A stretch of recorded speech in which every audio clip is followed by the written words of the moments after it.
رب العالمين الصلاة والسلام على رسوله الكريم وعلى آله وأصحابه أجمعين أعوذ بالله من الشيطان الرجيم بسم الله الرحمن الرحيم إن جهنم كانت مرصادا وقال تعالى إن للمتقين مفازا أو قال رسول الله صلى الله عليه وسلم اللهم أجرني من النار أو قال رسول الله صلى الله عليه وسلم اللهم إني أسألك الجنة الفردوس সমস্ত প্রশংসা সেই মহান আল্লাহ তাআলার জন্য যিনি আমাদেরকে মহতি একটা দিনই মজলিসে বসার সুযোগ করে দিয়েছেন। তাই আমরা আল্লাহর শুকর আদায় করে জবান খুলে বলি আলহামদুলিল্লাহ। তারপরে পরে আমার তাজদারে মাদানী নবীকুলের শিরোমণি খাতামান নবিয়্যিন রাহমাতুল লিল আলামিন সেই নবীর উপরে হাজার দুরূদ ও সালাম বর্ষিত হোক। সকলে জবান খুলে বলুন সাল্লাল্লাহু আলাইহি ওয়াসাল্লাম। আজকের চলন্ত সভার যোগ্যপূর্ণ সভাপতি সাহেব এবং আমার মঞ্চে উপবিষ্ট আলেম উলামা বৃন্দগণ এবং সামনে আমার মুরব্বী বাবাজিরা, সকলকে জবান খুলে আল্লাহর প্রশংসা করে আর একবার বলি যে জবানের আওয়াজ আছে, সকলে বলুন আলহামদুলিল্লাহ। আমি কোরআনুল কারীম থেকে দুখানা আয়াত পাঠ করেছি এবং আমার বিষয়টা আপনারা শুনেছেন। এই বিষয়কে আমার সামনে রেখে কিছু আলোকপাত করব ইনশাআল্লাহ তাআলা। আমরা যতগুলা মানুষ এখানে বসে আছি সমস্ত মানুষ কিন্তু আখিরাতকে বিশ্বাস করি, পরকালকে বিশ্বাস করি, কবরকে বিশ্বাস করি, যে মরার পর একটা জিন্দেগি আছে, এটা আমরা কিন্তু সকলেই মানি। ওই দিনটাতে আমাদেরকে হিসাব দিতে হবে আল্লাহর কাছে, এটা আমরা জানি। এবং দুনিয়া থেকে আমরা যে বিদায় নিয়ে একটা জায়গায় যাই তার নাম কবর। কবর থেকে উঠবে হাসরের ময়দান, আর হাসরের ময়দানে বিচার হওয়ার পর আল্লাহ রাব্বুল আলামিনের দুখানা স্থান, একটা জান্নাত একটা জাহান্নাম। আল্লাহ পাক বলেন সূরা হাসরের ভিতরে লা ইয়াস্তাবি আসহাবুন নার আসহাবুল জান্নাহ, যারা জান্নাতে যাবে তাদের জীবনটাই সফল, আর যারা জাহান্নামে যাবে এদের জীবনটা বিফল। তাহলে মরার পর যে একটা লম্বা জিন্দেগি আছে, জিন্দেগিটাতে দুভাগে ভাগ, একটা জান্নাত একটা জাহান্নাম। যদি আপনি জান্নাতে যান তাহলে আপনার জীবন সার্থক, আপনি যদি জাহান্নামে যান আপনার মতন হতভাগা কপাল পোড়া পৃথিবীর জমিন আর কেহ নাই।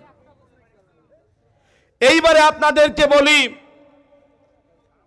যে আমরা মানুষেরা বর্তমানে যারা পৃথিবীতে বাস করি, একটা কথা সত্যি করে বলুন তো, মুসলমান বিশ্বে আজকে প্রায় দ্বিতীয় স্থান অধিকার করেছে জনসংখ্যাতে। জানেন প্রায় 200 কোটি মুসলমান আছে, আর পৃথিবীতে মানুষ আছে 800 কোটি। আর সাহাবাদের যুগে যখন বদরের যুদ্ধ হলো তখন সাহাবা কতজন ছিল? কে পারবে হাত তোলো দেখি? 313 জন, আর বেঈমান ছিল প্রায় 1000। বলুন তো মুসলমান সেই যুদ্ধে জিতেছিল না বেঈমানরা জিতেছিল? বলুন।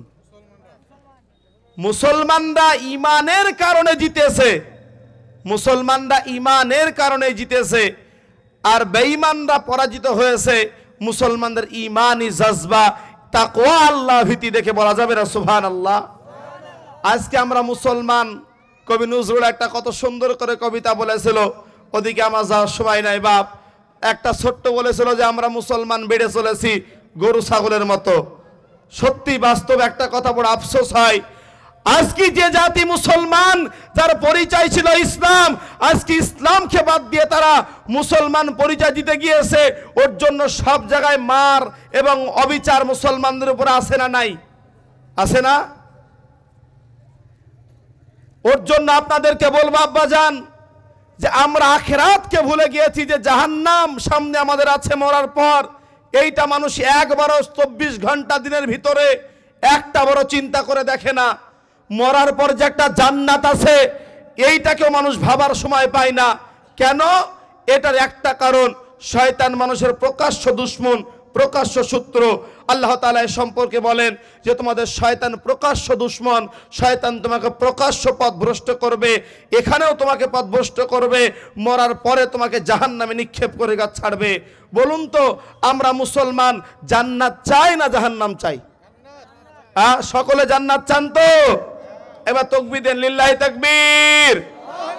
যাক, আল্লাহ কবুল করুক। এবার বক্সের সাউন্ড দেখি, মাইকে যত জায়গায় উঠি শুধু উঠতে লাগলে বক্সের সাউন্ড কমে দেয়। আমার গলা নাই নাকি বাপ? একটু সাউন্ড দেন। আপনারা বলছেন তো একটু আমার অসুবিধা হবে শোনা, যা হতো, কারণ আলোচনা আমরা করি, একটু কানে যদি না সাউন্ডটা লাগে বক্সটা এদিকে ঘুরে দিবেন, ওটা আলাদা বাপ। এমনি আলোচনা করলে আপনারা শুনতে পাবেন, যেহেতু একটা মাইক যেহেতু আছে, বক্সটা কানের দিকে ঘুরে দিবা, তাহলে ভালো হবে আলোচনা করতে, আমার সুবিধা হবে। আল্লাহ রাব্বুল আলামিন বলেন, ইন্না জাহান্নামা কানাত মিরসাদা, নিশ্চয় জাহান্নাম প্রতীক্ষমান রয়েছে, মানুষকে অচিরেই জাহান্নামে প্রবেশ করাবে। সেই জাহান্নাম কত ভয়ঙ্কর, আপনাকে জাহান্নাম সম্পর্কে দুখানা হাদিস বর্ণনা করব।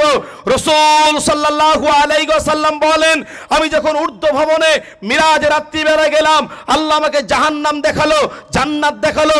জাহান্নাম যখন আমি পূর্বে প্রবেশ করলাম, দেখছি অনেক মানুষ জাহান্নামে আছে। কিছু কিছু মানুষ জাহান্নামের চিৎকার, এত চিৎকার মারে মনে হচ্ছে যেন আসমান জমিন যদি থাকতো, ওই জাহান্নামের আওয়াজে আসমান জমিনটা ভেঙে যেত। আল্লাহর নবী সাল্লাল্লাহু আলাইহি ওয়াসাল্লাম বলেন, আমি যখন মিরাজে গেলাম, যে দেখছি একজন ব্যক্তিকে মাথাটা একটা পাথরের উপরে থুয়ে আর একটা পাথর দিয়ে মাথাটাকে চূর্ণ বিচূর্ণ করে দিচ্ছে। রাসূলুল্লাহ বলেন, জিবরাইল, এই ব্যক্তিকে একে শাস্তি দেওয়া হচ্ছে কেন এইরকম করে? আল্লাহর নবী সাল্লাল্লাহু আলাইহি ওয়াসাল্লামকে জিবরিল আমিন বলেন, আল্লাহর নবী আপনি সামনে চলুন। সামনে গেল, যার পরে বিস্তারিত হাদিস, অনেক বড় হাদিস আছে। আল্লাহর নবী আরেকজন ব্যক্তিকে দেখলেন, যারা কিনা নারী পুরুষ দুজন উলঙ্গ অবস্থায় একটা আগুনের গুহাতে তারা পুড়ছে। জিজ্ঞেস করলে এই ব্যক্তিকে, হুজুর আপনি সামনে চলুন। জিবরিল আমিন বলল, আরেকজন দেখছে যে নদী একটা আছে, যে নদী হচ্ছে রক্ত পূজার নদী। আল্লাহ রাসূল বললেন, এই নদীতে সাঁতার কাটে এই ব্যক্তিকে। আল্লাহ রাসূল সাল্লাল্লাহু আলাইহি ওয়াসাল্লাম, অনেক বড় হাদিস, আমি হাদিসের সবটা বলছি না, বলার উদ্দেশ্য বিষয়ের দিকে আপনাকে দিয়ে যাচ্ছি। যে আল্লাহ রাসূল বললেন, শুনে রাখো, ওই ব্যক্তি যে দুনিয়াতে ইলম অর্জন করেছিল, কোরআন শিখেছিল, কোরআন শিখার পর কোরআনটা ভুলে গিয়েছে, কোরআনটা চর্চা করেনি, কোরআনের ইলম তাকে দেওয়া হয়েছিল কিন্তু কোরআনটা তিনি মুখস্থ রাখতে পারেননি। ওর জন্য আল্লাহ রাব্বুল আলামিন ওই ব্যক্তির মাথাটা চূর্ণ বিচূর্ণ করে দিচ্ছে। আল্লাহ নবী বললেন, ওই ব্যক্তিকে আমি দেখলাম, দুইজন ব্যক্তি আগুনে জ্বলন্ত অবস্থায় পুড়ছে। এরা কারা? আল্লাহ নবী বললেন, এরা হলো ওই যুবক যুবতী যারা দুনিয়াতে জেনায় লিপ্ত হয়েছিল। আজকে আপনাকে বলি, মথুরাপুর গ্রামবাসীদেরকে আজকে রাস্তাঘাটে দেখা যাচ্ছে কত যুবতী মানুষ, কত যুবতী নারী, তারা কিনা কত কিরকম করে সাজসজ্জা বাহিরে বেরিয়ে বেড়াচ্ছে। এটা চোখের জেনা হচ্ছে, মানুষ দেখতে পাচ্ছে। একটা জিনিস পৃথিবীতে আপনাকে বলি, পৃথিবীতে একটাই বস্তু আছে, একটাই জিনিস আছে, যার দিকে তাকালে পাপ হয়, তার নাম মহিলা। যার দিকে তাকালে গুনাহ হয়, তার নাম মহিলা। যাকে দেখলে আল্লাহ কোরআন বলেছে দৃষ্টি নিচু করবি, চোখের তুই আড়াল করবি, তার নাম মহিলা। সামনে বেপর্দা মহিলা ছেড়ে দিয়েছে, বাপ আবার তাহাজ্জুদ পড়ে, মুখে আবার দাঁড়িয়ে আছে, ওর মেয়েটা রাস্তাঘাটে ঘুরে, ওই ঈমানলে আল্লাহর জান্নাতে প্রবেশ করবে না। তাহলে নবীজি বললেন, ওই ব্যক্তিকে যাকে জাহান্নামের ভিতরে উলঙ্গ অবস্থায় পোড়াচ্ছে, ওরা হলো দুনিয়ার জেনা কারণীওয়ালার দল। শুনে রাখুন মুসলমান। তারপরে বলছেন যে একজন ব্যক্তিকে রক্তে পুজের সাগরে ফেলে দিচ্ছে, আবার তিনি ওঠার চেষ্টা করছে, দিয়েছে, আবার তখন একটা পাথর মেরে আবার তাকে ওই জাহান্নামের ভিতরে ওই রক্তপুঞ্জের সাগরে ফেলে দিচ্ছে। জিজ্ঞেস করলো এই ব্যক্তিকে, তখন বলছে এই ব্যক্তিরা সুদ ভক্ষণ করত, এরা সুদ গ্রহণ করত, এদেরকে মাওলানায় বলেছে, মুন্সিতে বলেছে, তারপরে এদেরকে হয়নি। জাহান্নামের বর্ণনা আপনাকে ছোট্ট করে দিয়ে দিই। আল্লাহর নবী সাল্লাল্লাহু আলাইহি ওয়াসাল্লাম বলেছেন, পৃথিবীর ভিতরে সবচেয়ে যদি একটা ধনাত্মক ব্যক্তি জীবনেও কি দুঃখ কি কষ্ট কি এইটা জীবনেও পায়নি, এই ব্যক্তিকে যদি একটি বার জাহান্নাম থেকে ঢুকে আবার বাহির করা হয়, জিজ্ঞেস করা হবে বলো তো তুমি দুনিয়াতে কখনো শান্তি পেয়েছো? ওই ব্যক্তি বলবে আমি দুনিয়াতে শান্তি অনুভব করিনি, দুনিয়াতে আমি সুখময় জীবন পাইনি। নবীজি বলেন এটা হলো জাহান্নাম। আল্লাহ নবী সাল্লাল্লাহু আলাইহি ওয়াসাল্লাম তিনি আলো বলেন, রাসূলুল্লাহ বলেছেন যে জাহান্নাম এমন একটা জিনিস যেখানে মানুষের মন কখনো কল্পনা করতে পারবে না, মানুষের মন কখনো কল্পনা করে জাহান্নামের শাস্তি দেখাতে পারবে না। জাহান্নাম কত ভয়ঙ্কর আল্লাহ রাব্বুল আলামিন কোরআনুল কারীমের ভিতরে বলেন, ওয়াইলুল লিকুল্লি হুমাযাতিল লুমাযা, তাদের জন্য দুর্ভোগ, তাদের কপাল পোড়া, আল্লাযী জামা মালা ওয়া আদ্দাদা, যারা মালগুলোকে জমা জমা করে রেখে দেয়, মনে করেছিল মাল আমাকে কিয়ামতের ময়দানে বাঁচাবে, মনে করেছিল টাকা আমাকে বাঁচাবে, কিন্তু না না না, মাল বাঁচাতে পারবে না, টাকা পয়সা বাঁচাতে পারবে না।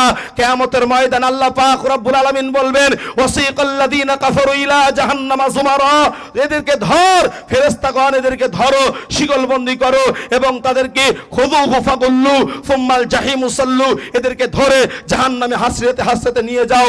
তখন ওই ব্যক্তি আফসোস করে বলবে আমার দুনিয়াতে মাল ছিল, টাকা ছিল, পয়সা ছিল, আজকে আমাকে মালে বাঁচাতে পারলো না। আল্লাযী জামা মালা ওয়া আদ্দাদা, মনে করেছিল মাল সম্পদ তাকে বাঁচাবে, মনে করেছিল মাল সম্পদ তাকে জাহান্নাম থেকে বাঁচিয়ে দিবে। আল্লাহ বলছেন কখনোই নাই, কাল্লা, তারা কখনোই হবে না, তারা প্রবেশ করবে কাল্লা লাউ কাল্লা লা ইউমবাদান্না ফিল হুতামা, তারা হুতামা নামক জাহান্নামে প্রবেশ করবে। মুহাম্মদ সাল্লাল্লাহু আলাইহি ওয়াসাল্লাম আপনি কি জানেন হুতামা নামক জাহান্নাম কি? একটু আপনাকে বর্ণনা দিই। সে হুতামা নামক জাহান্নাম হলো যার আগুন হবে কালো। ওই হুতামা নামক জাহান্নাম মানুষের চামড়া যত ডিগ্রিতে তাপ মারবে, মানুষের কলিজাখানা একই তাপে পুড়তে থাকবে, এর নাম জাহান্নাম। আল্লাহর নবী বলেন জাহান্নাম এত ভয়ঙ্কর জায়গা, জাহান্নাম এত ভয়ঙ্কর জায়গা, একটা মানুষকে যখন জাহান্নামে প্রবেশ করানো হবে ওই মানুষটার দাঁত হবে একটা পাহাড় সম পরিমাণ, গায়ের চামড়া হবে 42 হাত মোটা, একটা মানুষের এই দুই পেখো হবে, এই দুই পেখো সম পরিমাণ একটা ঘোড়া, দ্রুতগামী ঘোড়া 3 দিন যাবত দৌড়লে যতটা পরিমাণ দৌড়বে তার গায়ের এত বড় দুই কাঁধ বরাবর হবে। নবীজি বলেন একটা জাহান্নামী বসার জায়গা লাগবে মক্কা থেকে মদিনা যত কিলোমিটার দূরত্ব ওই পর্যন্ত তার বসার জায়গা লাগবে। নবীজি বলেন ওই মক্কা থেকে মদিনা প্রায় 450 কিলোমিটার অধিক, এতটুকু তার এতখানি তার জায়গা লাগবে জাহান্নামে বসার জন্য। জাহান্নাম কত ভয়ঙ্কর, জাহান্নামের বর্ণনা আল্লাহ পাক দিয়ে বলছেন ইন্না জাহান্নামা কানাত মিরসাদা, নিশ্চয় জাহান্নাম অপেক্ষমান রয়েছে, মানুষকে ধরে রাখবে, ধরে মানুষকে জাহান্নামে ঢুকাবে। এটা হচ্ছে ভয়াবহ জাহান্নাম। নবীজি বলেন জাহান্নাম কত ভয়ঙ্কর। আল্লাহর নবী বলেন জাহান্নাম প্রতিটি মানুষকে, জাহান্নাম প্রতিটা ব্যক্তিকে দিনের ভিতরে মানুষকে আহ্বান করে জাহান্নাম হুঙ্কার মারবে। কিয়ামতের ময়দানে আল্লাহ রাব্বুল আলামিন যখন জাহান্নামীদেরকে ডেকে আনবে, আনার পর যখন আল্লাহ পাক বিচার শুরু করবে হাসরের ময়দানে, জাহান্নাম তখন দৌড় মারবে জাহান্নাম মানুষগুলোকে ধরার জন্য।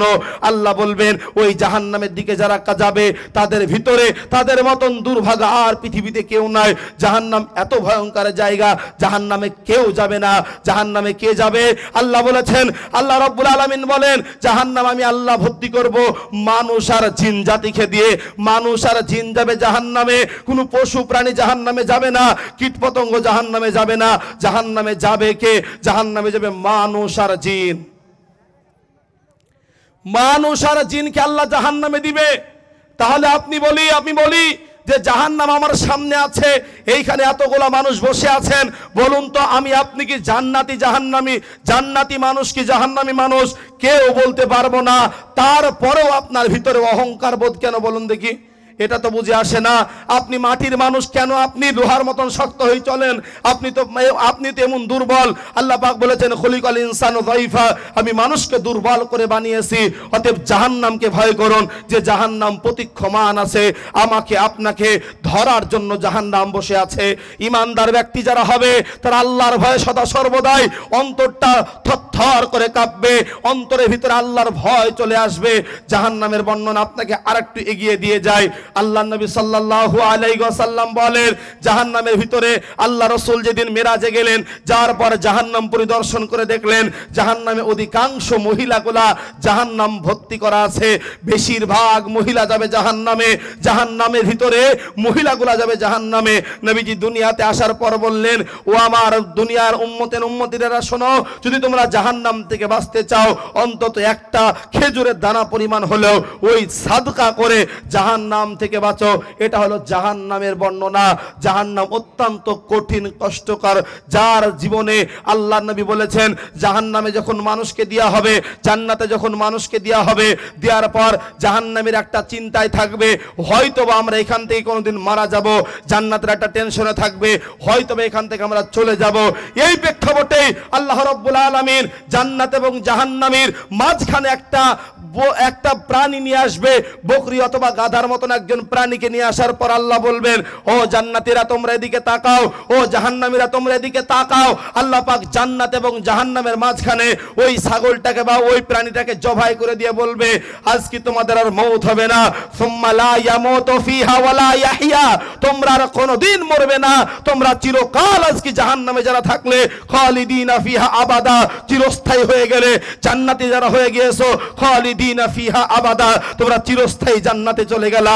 এটাই হলো তার কিয়ামতের ময়দান। দুনিয়াতে যতই কষ্টে থাকি না কেন, মওত একদিন আমাদের আসবে।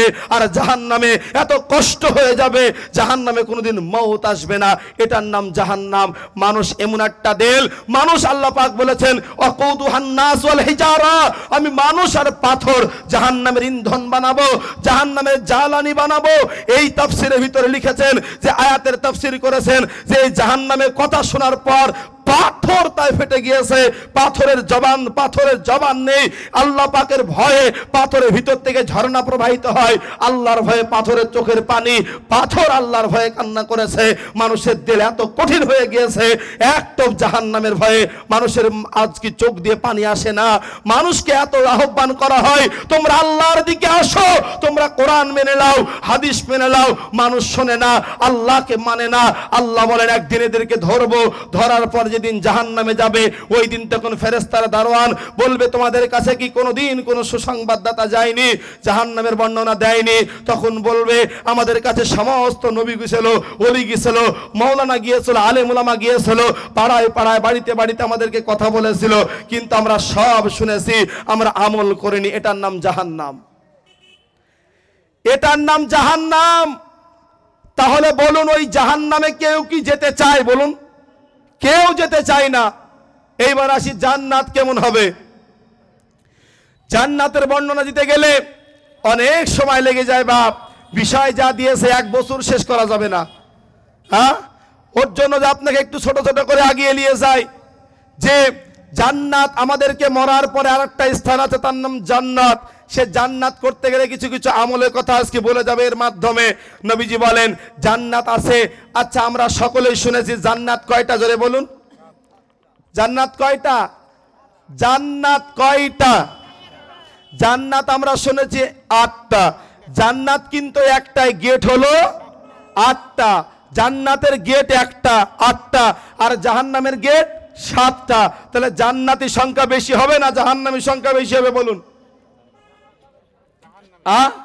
কিন্তু আল্লাহ জাহান্নামটাকে কম করেছে, জান্নাতের সংখ্যা বেশি করেছে। তারপরেও বলছে যে জান্নাতের ভিতরে মানুষও যাবে, জিনও যাবে, তারপরও জান্নাত কম পড়ে যাবে। যখন আল্লাহ অন্য সৃষ্টি একটা বানাবে, আল্লাহ পাক অন্য সৃষ্টি তৈরি করার পরে কারকে জান্নাত ভর্তি করবে, জান্নাত দিবে, জাহান্নামও তো দিবে। তো এইবারে দেখুন আপনাদেরকে বলি, তাহলে আমরা জান্নাতে যাওয়ার জন্যই দুনিয়াতে, মানুষ তোমাকে কল্যাণের জন্যই দুনিয়াতে দেয়া হয়েছিল, তোমাকে জান্নাত থেকে পাঠানো হয়েছে দুনিয়াতে, ওই পথহারা হয়ে গিয়েছো তুমি। ওর জন্য আপনাদেরকে আফসোস করে একটা কথা বলতে হয়, আজকে মুসলমান কপাল পোড়া জাতি।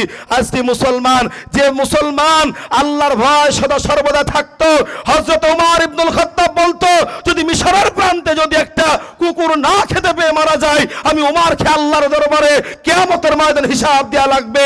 এই তো ছিল সেই বীর সৈনিক মুসলমান, যে মুসলমানের কাছে মাল সোয়ার নিরাপত্তায় থাকতো। আজকে সেই মুসলমান, আজকের কিনা মানুষ এত নিচে নেমে গিয়েছে, একটা গরিব মানুষ 1000 টাকা দিয়েছে পঞ্চায়েতে একটা পায়খানা দিবে, ওই পায়খানাটা পর্যন্ত ছাড় পাচ্ছে না। আজকে পায়খানাও খেয়ে ফেলছে। হ্যাঁ, ফেলে কি ফেলে না? সমাজে পায়খানাও খাচ্ছে না কিছু মানুষ। আরো কত নিচে নামবে বলুন?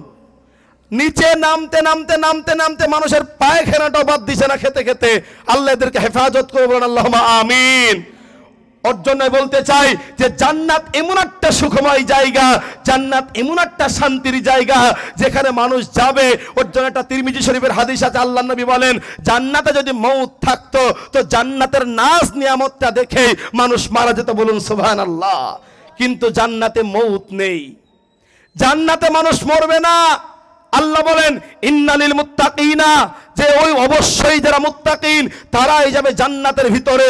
ওরা জান্নাতে যাবে। জান্নাত কেমন হবে আল্লাহ পাক নিজে তার বর্ণনা করে দিয়েছে। আল্লাহ পাক রব্বুল আলামিন তিনি বলেন যে জান্নাতের ভিতর দিয়ে জান্নাত হবে তলা তলা বিশিষ্ট, যে জান্নাতের উপর থেকে নিচ দেখা যায়, নিচ থেকে উপর দেখা যায়। জান্নাত এত স্বচ্ছ, জান্নাত এত স্বচ্ছ, আল্লাহ পাক বলেন জান্নাতের তল দিয়ে 4টি নদী বইছে, জান্নাতের তল দিয়ে নহর প্রবাহিত হচ্ছে। এটাই হচ্ছে সেই জান্নাত। সেই জান্নাত কত দামি! আল্লাহর নবী সাল্লাল্লাহু আলাইহি ওয়াসাল্লামের সাহাবারা জান্নাত পেয়েছে। আল্লাহর নবী সাল্লাল্লাহু আলাইহি ওয়াসাল্লাম একদিন জান্নাতের বর্ণনা দিচ্ছেন। ইতিমধ্যে হযরতে আবু বকর সিদ্দিক রাদিয়াল্লাহু আনহু আল্লাহর নবীর সামনে উপস্থিত। আল্লাহ রাসূল বললেন, জানো জান্নাতের ভিতরে, জান্নাতের গেট থেকে যারা দুনিয়াতে যে আমল করত, ওই গেট থেকে তাকে আহ্বান করা হবে। কি আমল করত? আল্লাহর নবী বলেন, যারা দুনিয়াতে সিয়াম পালন করেছে, রোজা পালন করেছে, ওই রোজাওয়ালার সিয়ামওয়ালাকে একটা জান্নাতের গেট আছে, যে গেটের নাম হচ্ছে জান্নাতুর রায়ান। এই রায়ান নামক গেট দিয়ে আহ্বান করবে, ও জান্নাতি, ও রোজাদারওয়ালা, আমি তোমার জন্য অপেক্ষমান আছি, তুমি আমার দিকে এসো, আজকে তোমাকে নিয়ে আমি জান্নাত অপেক্ষমান আছি। ওই ব্যক্তিকে যে দুনিয়াতে সিয়াম পালন করেছে, আল্লাহ পাক ওই ব্যক্তিকে দুনিয়ার ভিতরে যে সিয়াম রাখতো, আল্লাহ পাক কিয়ামতের ময়দানে রায়ান নামক দরজা দিয়ে ওই ব্যক্তিকে প্রবেশ করাবে। আল্লাহর নবী বলেন, তারপরে যে ব্যক্তি সাদাকা করত, বাবুল সাদাকা, মানে সাদাকা দরজা দিয়ে জান্নাতে প্রবেশ করবে। যে ব্যক্তি যাকাত দিত, যাকাতের এইরকম করে দান সাদাকা করেছে, ওই দরজা দিয়ে প্রবেশ করবে। হযরত আবু বকর সিদ্দিক বলেন, আল্লাহর নবী আপনি আমাদেরকে বলুন তো, এমন কোন ব্যক্তি দুনিয়াতে আছে যাকে 8টা জান্নাতের গেট দিয়ে আহ্বান করা হবে? আপনি আমাদেরকে একটু শুনিয়ে দেন, এমন কোন ব্যক্তি, যে ব্যক্তি জান্নাতের 8টা গেট দিয়ে তাকে ডাকা হবে যে আমাদের দিকে আসো। নবীজি বলেন, আবু বকর, আমার আশা, আমার আকাঙ্ক্ষা, হয়তোবা সেই মানুষটা তুমি আবু বকরই হবে। জোরে বলো সুবহানাল্লাহ। কি ভাগ্যবান সাহাবা ছিল! মনে হচ্ছে যেন আল্লাহর নবী আবু বকরকে বলছেন, আবু বকর শোনো বাবা, মনে হচ্ছে যেন তোমার ওই জান্নাতের গেটটা, আমার আশা যে তোমাকে 8টা জান্নাতের গেট দিয়ে আহ্বান করবে। আবু বকর, আয় তুই আমার এই গেট দিয়ে ঢুকে পড়, ও মা আবু বকর আমাকে সাদাকার গেট দিয়ে ঢুকে পড়, এরকম করে আহ্বান করবে। আচ্ছা, আমি আপনি, আল্লাহর নবী দুনিয়া থেকে চলে গেছে 1450 বছর হলো, আল্লাহর নবী দুনিয়া থেকে মারা গিয়েছে। সত্যি করে বলুন তো, আমরা কি চাইনি যে আমাদেরকে 8টা জান্নাতের গেট দিয়ে আহ্বান করুক? বলুন, চাই কি চাই না? চাই তো। একটা আমল আপনাদেরকে বলে দিব, জান্নাতের 8টা গেট দিয়ে আপনাদেরকে ডাকবে, আপনারা সকলে আমলটা করবেন। বলুন ইনশাআল্লাহ, হাত তুলে বলুন ইনশাআল্লাহ। সেই আমলটা কি জানেন? ছোট্ট আমল। নবীজি বলেছেন, যে ব্যক্তি ওযুর শেষে দোয়াটা পড়ে, আশহাদু আল্লা ইলাহা ইল্লাল্লাহ ওয়াহদাহু লা শারীকা লাহু ওয়া আশহাদু আন্না মুহাম্মাদান আবদুহু ওয়া রাসূলুহু, নবীজি বলেন এই তাসবিহ যে ব্যক্তি পড়বে তার জন্য জান্নাতের 8টাই চালানা, 8টাই দরজা খুলে যায়। বলুন সুবহানাল্লাহ। বলুন, এবার যে ব্যক্তি জান্নাতে যাবে, বলুন তো 8টা দরজা আমার আপনার জন্য খুলবে কি খুলবে না? খুলবে তো ইনশাআল্লাহ? তাহলে আমরা সকলে ওযু করব তো? শুধু ওযু করব না নামাজ পড়বো? হ্যাঁ, শুধু ওযু করলে হবে না, নামাজ আদায় করতে হবে কি হবে না? দুটো আমল। আর দুটো আমলের কথা বলি। আল্লাহ নবী যখন জান্নাতে গেলেন, যার পর হযরত বিলালের পায়ের আওয়াজ শুনতে পেলেন। কার আওয়াজ? জোরে বলো।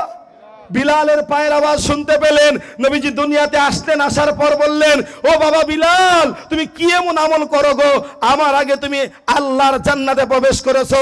তো তখন বিলাল বলেন, আল্লাহর নবী, যে আমার যে জান এবং মাল আমি মুহাম্মদের হাতে আছে, ও আল্লাহর নবী, আমি সমস্ত আমলের খবর আপনি জানেন, তবে আমি দুখানা আমল করে আল্লাহর নবী। বিলাল বলেন, সেই দুখানা আমল আপনাকে তাহলে শোনাচ্ছি নবী, আপনি শুনুন। আল্লাহর নবী বলেন, বিলাল তুমি বলো সেই দুখানা আমল কি করো? বলে, আল্লাহর নবী, প্রথমত আমার যখন ওযু নষ্ট হয়ে যায় আমি সাথে সাথে ওযু করি, আর ওযু করার পর যখন আমি মসজিদে প্রবেশ করি 2 রাকাত মাত্র নামাজ পড়ে বসি। নবীজি বলছেন, বিলাল তুমি এই কারণে আমার আগে জান্নাতে প্রবেশ করেছো। জোরে বলুন সুবহানাল্লাহ। দুখানা আমলের কথা বললাম। 1 ওযু করবা, 2 তোমরা 2 রাকাত নামাজ আদায় করবা। তার নবীজি বলেন ওর জন্য জান্নাত ওয়াজিব হয়ে গেছে। এইরকম করে অসংখ্য হাদিস আছে। দুনিয়া থেকেই তোমরা জান্নাতের জিনিস পেয়ে যাবা, দুনিয়া থেকেই জান্নাত পেয়ে যাবা। আল্লাহ রাব্বুল আলামিনের কাছে একটাই দোয়া করি, আমাদেরকে জাহান্নাম থেকে বাঁচিয়ে জান্নাত নসিব করুন। সকলে জোরে বলুন আমিন। আর একটু জোরে বলুন আমিন। আল্লাহর কাছে বলে, আল্লাহ পাক আমাদের সামনে যে একটা আমাদের ইন্তাজ ভাই মেহনত করার পর একটা প্রোগ্রাম দিতে পেরেছে, আল্লাহ পাক এই দোয়া করে আল্লাহ ওনার ভাইরা সহযোগিতা করে আমাদেরকে ব্যবস্থা করে দিয়েছে শোনার জন্য। আমাদের যে বক্তাগণ এসেছে বিনা পারিশ্রমিকে এসেছে, অনেক অর্থ রাজ কি যা জালসা দিতে গেলে কম করে 60-70 হাজার টাকা মানে খরচ হয়, ওই টাকাকে বাঁচিয়ে বক্তাগুলোকে আমরা ফ্রিতে পেয়েছি শুধু দাওয়াত করতে। মানুষের কারণে আল্লাহ পাক সকলকে মনের আশা হালাল নিয়াতকে পূরণ করুক। সকলে জবান করবেন আমিন।